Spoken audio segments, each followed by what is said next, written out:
Hello, Mark. Hello, Joanna. How are you doing? Nothing gamble. Anyway, always delighted to be with you. And what about you? I'm very well, thank you. And of course, welcome to everyone that decided today to watch our video. And today's topic is The surge of the vinyl record's popularity. In the last 10-15 years, we saw a surge in the vinyl record's popularity. Can you explain, from your point of view, how this has happened and how it was the record market before the digital revolution? well, we have to divide the period in two parts. The first part is the transition between vinyls and digital media, notably CDs. And then the last events that brought back the vinyls, overtaking the digital media. Mark, you were an active audiophile in the late 70s and early 80s, weren't you? Yes, I was a young man in the late 70s and early 80s, and very, very interested in music first of all, music production, music reproduction, and I witnesses all the transactions between the vinyls and the CD. Let's get it started then. We must first talk about the vinyl market in the 70s. Today we might think that in the late 70s the vinyl market was all the same in regards of quality and offering. Well, it wasn't so. The quality of the vinyl records varied widely. We can divide the market in three main streams. Can you tell us more about the stream number one? Yes, was the mass market, mostly for pop music, where the majority of vinyls were singles printed in millions of copies, mainly from very popular pop bands, like the Beatles, just to say a name. On the basis of the single were made long-playing records as a collection of singles. In general, the quality of these records was very poor. The reason being that they were addressed to a young and non-demanding public in terms of quality and played mostly on low-budget portable decks like the Penny that was insanely popular back then. The penny. Yes, it was a small battery-operated player. It could only take a 7-inch record, so you could play in any position, can be carried around, and they're a fantastic feature. After several hours playing your record in this device, your record was absolutely useless. And destroyed. Yes, it made a mess, but it was very popular. But back to it. This kind of public wanted to have a latest hit as fast as possible. The pop band had to record the new song very quickly and have it mixed and mastered very quickly in order to offer to the market millions of copies almost immediately, while the record was still hot in the charts. We must understand that recording, post-processing and mastering is a time-consuming process if done properly. But if you need to have the song to go on pressing tomorrow, this is at the cost of quality. The same pressing process, that is how the physical record is made, needs time, and if you cut the corners to do it quickly, the quality suffers massively. If you today listen to pop music vinyls from the 60s and some of the 70s, you will understand. If you will see that sometimes the quality is very, very low. Even the new remastered version of the Beatles, in my opinion, the worst offenders in this case, is well below the average quality of recordings of the 60s and 70s. And that's because those bands did not care about the quality, but wanted to ride the wave and produce most records possible in the shortest time.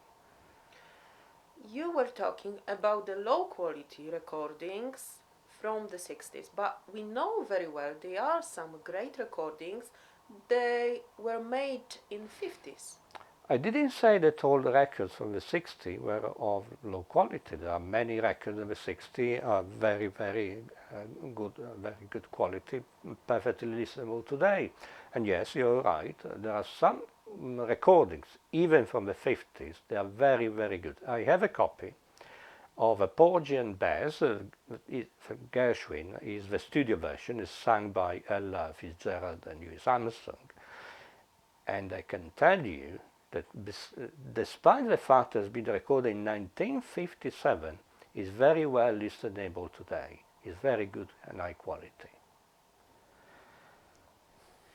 And now tell us more about the stream number 2. We had, let's say, more quality-oriented artists, mostly rock bands, but not only. We also great pop names like Elton John, to say one, and many others. Those names and bands seldom published a single 7-inch record.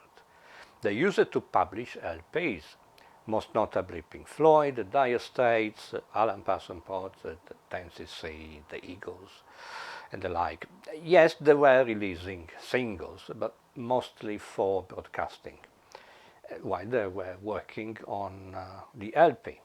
On one side, they had less market pressure, and they didn't much care for the quick sale. So they could work with calm and follow all the parts regarding the recording, the mixing and the mastering more attentively and invest a lot of more time in the production. Also, records were less popular than mainstream pop music, and LP sell much slowly than 7-inch singles. So also the pressing was more accurate and the record was more expensive. I have many records from the 70s, and you can hear today that for most of them the quality is just stellar. And now stream number 3. We have a classic music. I am very fond and fascinated about classic music. But the problem at the end of the 70s and early 80s was the age and quality of the recordings. The vast majority of our recordings were very old and made in the 50s, 60s, and sometimes not with the best recording techniques. A record, a symphonic orchestra, or even an ensemble is a tricky business, and you need highly specialized technicians that have a good understanding about how an orchestra should sound. In the 70s, were very popular Deutsche Grammophon recordings, and despite the general opinion, those recordings were just awful. That's because most of them were recorded with just 2 microphones, while Decca recordings made in Britain were very, very high quality. But nevertheless, the majority of the recordings were very old, the masters were very old, so find high quality classic music records was not that easy. I remember that in the 70s was no rare buying recordings that was like to listen to the music by the phone from the afterlife. Some were just acceptable and some just fantastic. I have a Decca recording of Puccini's Turandot, directed by Zubin Mehta and recorded in 1973, that is just sublime. The technology was there, definitively. As you can see, in the late 70s, we had problems. The music we were listening to was not of the best quality sometimes, not because the technical means were not adequate, but because part of the industry did not care about the quality of the product. On top of that, you have to add the quality of average sounding gear and our knowledge to set up the sounding gear, namely the turntable, the cartridge, the tone-up, in the best way possible. Today, the audiophile is very much interested in squeezing every ounce of quality out of the turntable cartridge and enjoy the best quality possible. But back then in the day, not many people were so keen to spend hours and hours and research the right amount of information that allowed us to set up a vinyl deck properly. And the amount of information was not that great. We hadn't internet. We hadn't these fantastic YouTube videos like this one and the other one we produce. We had to rely on publication, the very seldom published technical articles, tutorials about how to do things properly.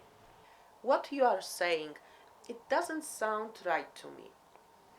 There are vinyls collectors with thousands and thousands of records. They surely know better, and in reality, quality vinyls were common and not rare.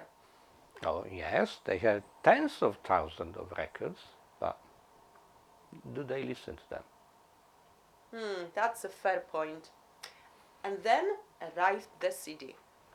Before the CD arrived digitally recorded, mixed, and mastered vinyl record.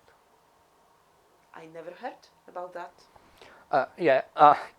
In many of the vinyl records issued from circa 1980 to 1990, you can find something that is common on CD, the sparse code. This is a group of 3 letters and inform which stage of the processing, recording, mixing, and mastering, respectively, is analog or digital. For instance, a code ADD will mean analog recording, digital mixing, and digital mastering, just for example. There were digital processed vinyls then. At some point, yes.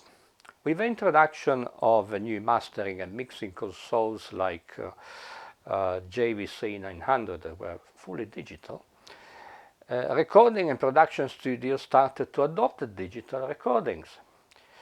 And since the CD was not yet a reality, and when it was at the beginning was too expensive, it was applied to vinyl records.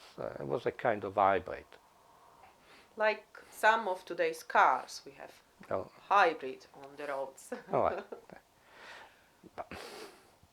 The quality was better then. Yes and no. Yes, because the recordings were almost new or very recent. No, because this kind of vinyls are all the downsides of digital reproduction and almost none of the upsides. And which were they? The digital consoles of the day use the same sampling and bit depth of the CD, 44 and 1 kilohertz and 16 bit. It was the best that digital technology could offer back then. Today we know that CD sampling is far from being close to analog quality, and so the texture of the music suffered while the limitation of the vinyls couldn't enjoy the only advantage of a digital recording, that is a marginally better dynamic. I still have one of those records. It's an early Decca Digital of Dvorak's Ninth Symphony. A disaster. So why did they adopt this technology? They allowed to streamline the recording process and made life easier what you need to make copies for the several pressing facilities. At the end of the day, it was a massive cost cutter. And they could manufacture CDs with the same master. Why the CD took over then? For the reason I explained before. We had a lot of vinyls, not too many of really outstanding quality. And we had the knowledge and gear to appreciate them in full.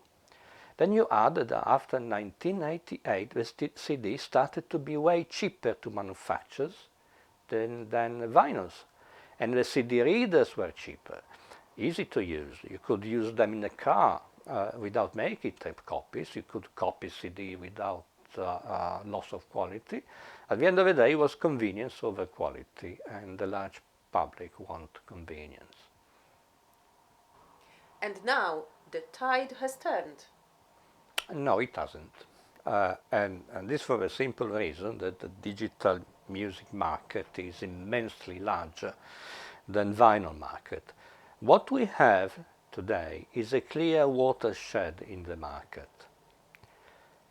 But all media say that this is a great revival of the vinyl. Under some point of view, they might even be right, and this is because prior to 2005, vinyl had nearly zero market share. Now we have maybe a 10–15%, which is huge, but the bulk is digital. How do you see the market today and how it is divided? We can consider the CD dead and good because it's an ancient in digital terms, format with very poor musical qualities. I won't take them into consideration and musically and as a collector item. They are worthless.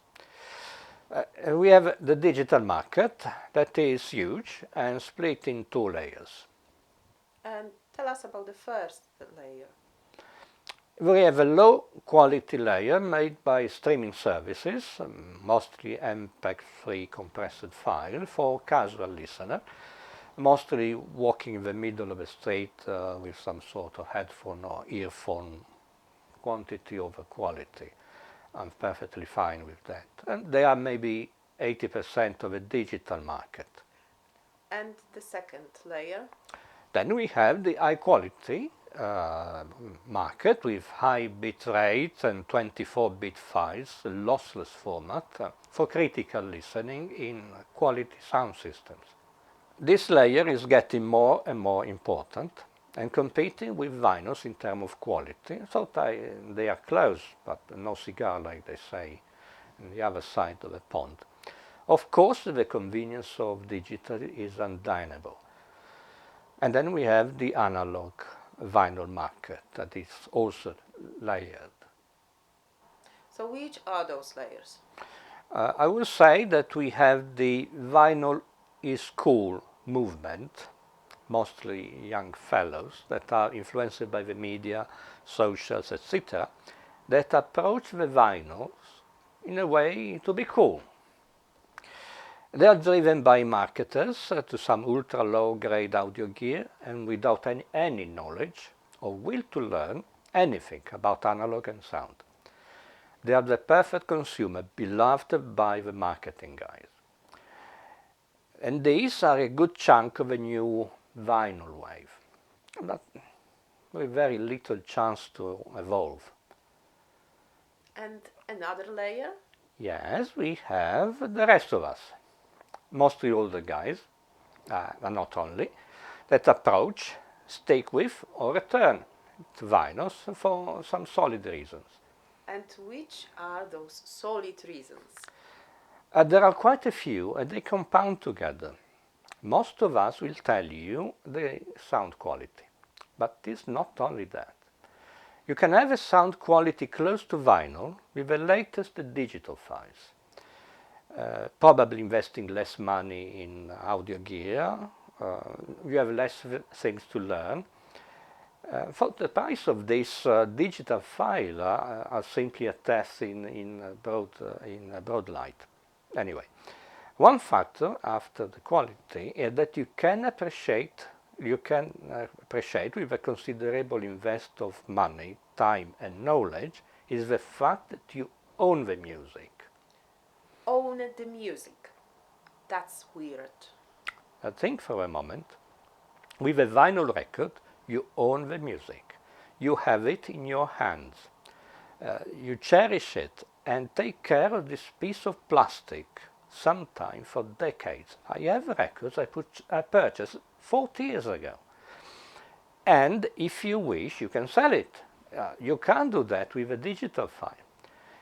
You own it. It creates a physical bond with the media that you don't have with digital files. With a record, you have the lyrics, sometimes a libretto if it's an opera. You have something to read while you are listening. The physical content extended to the care, cleaning, placing on the deck, and so on. That's priceless. There is a different kind of pleasure, a more intense pleasure in looking at your records, picking one for your listening session. And it's not the same than choosing the playlist from a streamer. And then there is the feeling of achievement. An achievement. It's getting more and more weird. Think again. When you play your digital file, you're using a product and you have no say on how it works. Select, click, play, listen. And as I said, tuning a vinyl deck, tonum, cartridge, etc., needs some amount of knowledge, some expertise. It costs time, it costs dedication, and how it sounds is not only a feature of the product. Partly is an achievement of your efforts to make it sound at its best. At the end of the day, you need something that is your own and unique, like hobbies. Anything that makes you feel that you are neither a consumer nor a product. Vinyl records, apart from giving great music of the highest quality, is one of those something. And last but not least, now vinyls sounds better than back then. But it's the same record. They are the same records. Yes, but unless you are a die-hard vintage gear lover, modern gear, and mostly phono cartridges, phono stages, and on some extent some interconnect, are way better today with the use of new material that weren't available back then. And like I said, we have a better access to information about how to make them sound better. It seems strange to say this, but back in the 70s, we had an analog media that was, as a matter of fact, more advanced than we ever thought. And only today we are able to exploit it at the full potential. And on a completely personal note, I must add that many like me, penniless students in the 70s, after saving a bit, we can finally afford to listen to our beloved music like it deserves. And it's a good thing. Mark, thank you for an exquisite conversation. Thank you all for watching. Well, thank you for watching. Yes, I hope you enjoyed this discussion about records. And if you enjoyed this video, you can like it. You can subscribe. It's completely free. You will be notified about new new videos coming. Please leave a comment. We try to answer to everyone. We are open to suggestions. In the meantime, take care, stay calm, and enjoy the music. Thank you for today. Take care and see you the next time. Cheers.